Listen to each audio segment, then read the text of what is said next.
black side of the map page that we added in, which would be on the left. And then on the right is the gold page that we tipped in. And I'm just currently adding more paint and more color over top of the metal tape. And then you can see when I use a little alcohol or water to wipe it back off, you get almost, back to that original metal, except that the purple stays down in the embossed areas. That's pretty, or yeah, de-embossed, sorry. That's a pretty fun effect, and you can keep doing that over and over, and you get different colors layered inside of the de-embossed areas each time. Okay, so this particular lesson is pretty supplies heavy.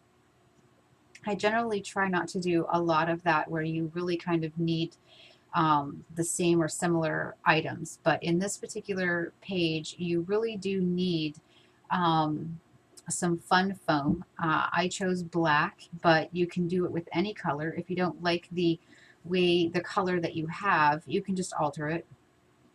So you really kind of need to have some fun foam. And then also I use a clear plastic sheet. Now I use like an old transparency, but you can use like product packaging or any other clear plastic. And I use alcohol inks. Now alcohol inks are beautiful on when they're because they're transparent, and when used on something like clear plastic that you can layer. However, if you don't have alcohol inks, then you can just use like a fluid acrylic, or even if you don't have that, even just a watered down acrylic and then some alcohol. You're not going to get the same appearance by any means. If you want to get the exact same appearance, you really need some alcohol inks. I kind of recommend that you have like the basic, couple of colors, maybe your, favorite colors. I kind of recommend you have those in alcohol inks in your supplies. I don't recommend people have a lot of supplies, but a couple of alcohol inks, on the few occasion, rare times where you use those, I think they're worth the small investment. Now that's actually just a piece of, it's like a felt scrapbooking decoration, and I just found that it's really pretty when you spray over it. And I just keep reusing it and reusing it. I think eventually I glued it down. So here is where I have just the white cardstock. You can use any color cardstock, and then the transparency. So you can see that I start out just spraying over this little Buddha stencil that I hand cut. But I end up, as you'll see, cutting the transparency down once that dries. Now, when I sprayed onto it, I actually sprayed just with acrylic sprays. So that's something to keep in mind. You can use acrylics, like I said, with the plastic if you don't have the alcohol inks. So I'm creating just a variety of items that I can pick and choose how and where I want to use them. And I think this is a good lesson to learn, or a good takeaway from this page, is that you can create all your own embellishments simply by getting a variety of different substrates. So, cardboard, cardstock, clear plastic, fun foam, and then decorating them. This is the fun foam, by the way. Decorating them all at the same time. And when you decorate them all at the same time with the same colors, they end up having a, like a flow. They kind of flow together. And I think that's something that a lot of people don't think of to do. And you don't, it's interesting because I didn't know 100%, that I would use all of these different items or how I would use them even. So I just kind of created, and if I didn't use something, I could use it later on a different page, but it gives you more variety, where I will see someone building a page and they'll have a need for, say, a heart. And so they'll go off and they'll make and decorate a heart. And then maybe later on they realize they kind of want, I don't know, 2 hearts or a flower or a circle. And then they go back and try to recreate that feel again. But it can be more creative, and it can open you up more if you create a variety of things, whether you're going to need them or not, whether you know you need them or not, um, ahead of time. And that leaves you a little bit more open because you have more options or more variety. You don't have to make each item on demand, so to speak. I really like to do this, and any leftovers that I deem, worthy of saving and, potentially reusing, I just kind of stick them either in a little plastic bag or a little envelope, and stick them in my, couple of drawers that I have for just basic, journal fodder type of items. And then they're always, they're there and available, and I can always, paint over them or anything like that that I want to do later on to make them, match a little bit closer to something I'm creating. But it's really nice to make a bunch of embellishments all at one time. Another thing is, I don't know if a lot of people realize it, but you can just paint fun foam.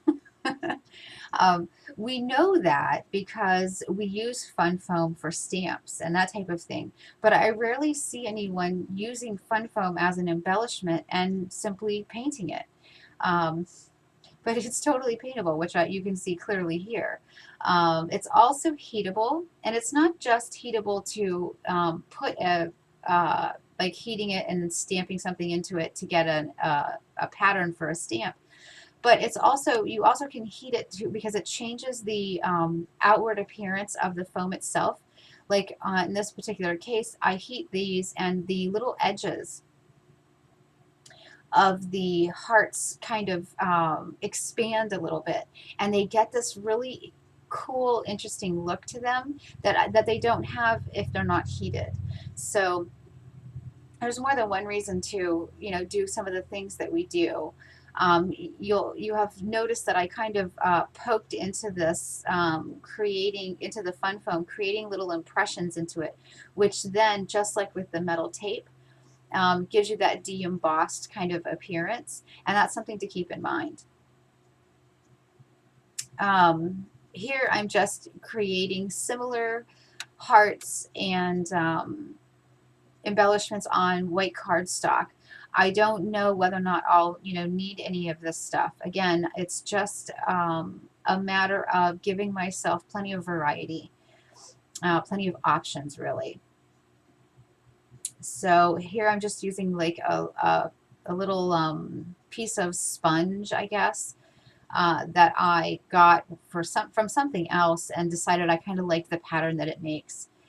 I'm going to go ahead and just play music for you for the rest of this, but this kind of has this prompt has sort of a twofold purpose to it. The first one is obviously to make up your own embellishments. I think that is so much fun. It's so a great opportunity to just kind of be creative and play, and be able to do it on a multitude of different substrates, and see if you can make a bunch of things that kind of go together even though they're not exact. So they kind of have similar colors or similar imagery, but they're all on different substrates, and all of which happen to be either a different color or entirely transparent, with as with the alcohol inks. But see if you can do that, and then go ahead and try to find ways to use your embellishments to hide elements of your page. So you can hide journaling, you can hide another image or another like a picture or something like that. So try to be creative when you sometimes are working with embellishments, because not only, it's not always just adding something beautiful to your page. It can also be enhancing the experience of the page, because the curious viewer is going to find hidden things when they look around. Now, something to note here, because I put the acrylic spray ink first on this little Buddha figure, it actually kind of held a lot of the alcohol inks in on the clear plastic. In other words, it kind of, the alcohol inks didn't want to run outside too much. and onto the acrylic paint. They wanted to kind of stay on the clear plastic. So that's another good thing. It kind of contained them a little bit. Okay, so I'm going to let you listen to music for the rest of this. It's pretty self-explanatory, I think. And there's, you know, plenty of captions on here. But if you have any questions, please leave them in the comments below. I am happy to answer questions after the fact. And I really hope that you enjoy this particular prompt.